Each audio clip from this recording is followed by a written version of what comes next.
यह कहानी 200 साल पहले की है। दो मुसाफिर एक साथ किसी मंजिल के लिए निकले। एक का नाम था लाभ सिंह और दूसरे का नाम था संतोष सिंह। दोनों एक साथ सफर कर रहे थे। दोनों में फर्क था स्वभाव का।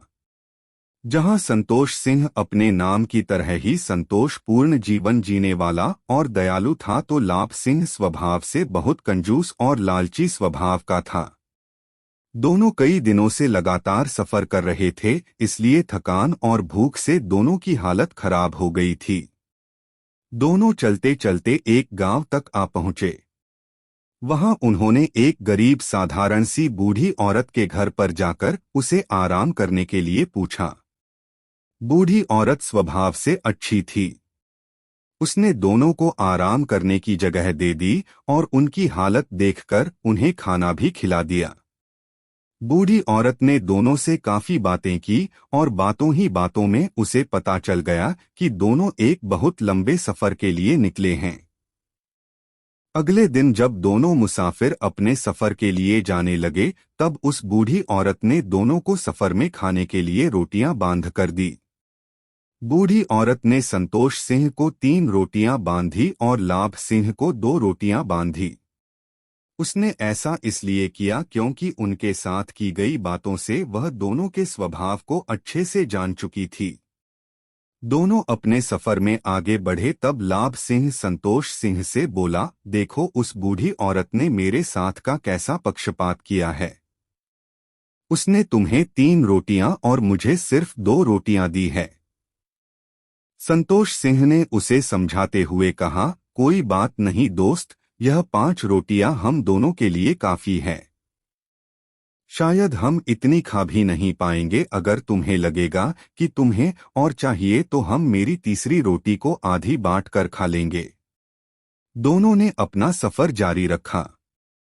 अगले दिन वो एक जंगल के पास तालाब देखकर वहां आराम करने के लिए रुके और वहीं पर उन्होंने अपनी रोटियां खाकर पानी पीकर थोड़ा आराम करने का मन बनाया। उन दोनों ने अपनी रोटियां खानी शुरू ही की थी कि तभी वहां एक और तीसरा मुसाफिर जिसका नाम आनंदलाल था आ गया। आनंदलाल दोनों से बोला, दोस्तों मैं बड़े लंबे सफर पर निकला हूँ और अब इस बड़े से जंगल में पूरे 40 घंटों से सफर कर रहा हूँ। यहाँ आसपास कोई घर नहीं है जिससे मैं खाने के लिए मदद मांग सकूं। अगर आप लोग मुझे अपने साथ खाना खाने दे तो मैं उसका मोल जरूर चुका दूंगा। लाभ सिंह तो चुप था, लेकिन संतोष सिंह उससे बोला, कोई बात नहीं, आओ तुम भी हमारे साथ खा लो। हमारे पास कुल 5 रोटियां हैं और इन 5 रोटियों में हम तीनों का पेट अच्छे से भर जाएगा। संतोष सिंह ने कहा ही था कि आनंदलाल तुरंत उनके साथ रोटियां खाने के लिए बैठ गया। संतोष सिंह ने सभी रोटियों को तोड़कर 3-3 हिस्से किए। इस तरह सभी 5 रोटियों के 15 हिस्से हो गए और सभी ने 5-5 बांटकर खा ली। जाते जाते आनंदलाल ने दोनों का खूब धन्यवाद किया और 5 रुपए संतोष सिंह के हाथों में रखकर चला गया। आनंदलाल के जाने के बाद संतोष सिंह ने उन 5 रुपयों में से 3 रुपए खुद रखे और 2 रुपए लाभ सिंह को दिए। लाभ सिंह फिर से नाराज हो गया। उसने कहा, आनंदलाल ने यह पैसे उसकी मदद करने के लिए दिए थे, ना कि इसलिए कि हमने उसको रोटियां बेची थी। लाभ सिंह संतोष सिंह को बुरा भला कहने लगा। संतोष सिंह को पैसों से ज्यादा फर्क नहीं पड़ता, लेकिन लाभ सिंह की बातें सुनकर उसे भी गुस्सा आ गया। दोनों ने तय किया कि पास वाले गांव में किसी समझदार आदमी से इसका फैसला करवाया जाए। दोनों नजदीक के एक गांव पहुंचे। वहां पर गांव के सबसे समझदार आदमी के बारे में पूछने पर सभी ने वहां के सरपंच का नाम लिया। दोनों सरपंच के पास पहुंच गए। सरपंच ने दोनों की बातें सुनी और परिस्थिति को समझा और लाभ सिंह को कहा, तुम्हें जितने रुपए मिलने चाहिए थे उससे ज्यादा मिले हैं, इसलिए तुम 1 रुपया संतोष सिंह को दे दो। लाभ सिंह चौंक गया। उसने सोचा कहाँ वो ज्यादा रुपए पाने के सपने देख रहा था और सरपंच ने उसे 1 और रुपया संतोष सिंह को देने के लिए कह दिया।